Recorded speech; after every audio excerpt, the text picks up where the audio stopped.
কে দিল রে লতার গাছে এত বড় কদু, আর কার ইশারায় মৌমাছিরা মৌচাকে দেয় মধু।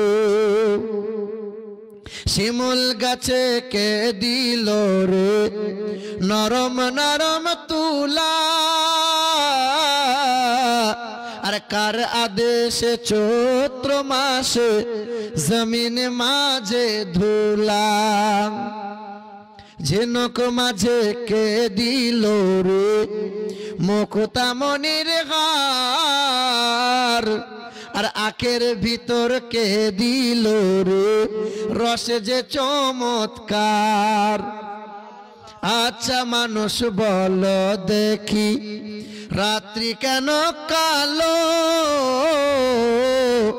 আরে সূর্যমণি কোথা হতে পেল এমন আলো।